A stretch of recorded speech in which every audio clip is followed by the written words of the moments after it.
सिमां रायजोनि अनजालि।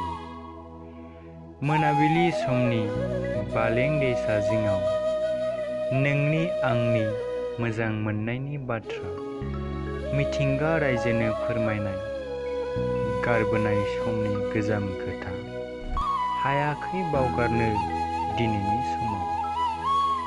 नोंनि रिंखांनाय आथिंनि ख्रिं ख्रिं गांग्रिंनि सोदोब, नोंनि खुगानि गोदै रावजों आदा होनना गाबज्रिनाय नोंनि आंखौ गोसोखांदों दिनै नुना गोजाम समनि बालें दैसानि महर। दान्दिसेनि इसारा लाना फैयामोन मानोथो नों रजे आंनि गोसो फैसालिनि सिमां रायजोआव।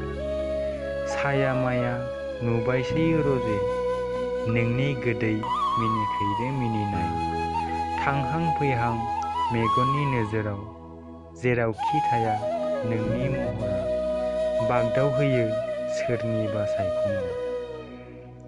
नागिरबायो सोरनिबा रावाव नोंनि गोदै गारां, आन्दायबाय आं सोरगिदिं लामा नों अनजालिनि सिमां सुजुफिनना समायना नोंनि बालें महरखौ लाना। नै अनजालि हायाखै दिनै सिरियै थानो मेथाइ रोजाबनाय मोसानाय बालें दैसानि बिखा सेर सेर सिमांनि समायना फोथार। नोंनि आंनि रंजानाय गोजाम समखौ गोसोखाङा लासे थानो हारसिङै थाहैखो नों बबे खनायाव होलांना आंनि जिउआव हाजासे दावदा। फैया मानो नों रजे मोगथां मुलुगनि दखरसे थावनि आंनि देरा लांगोना गुदियाव।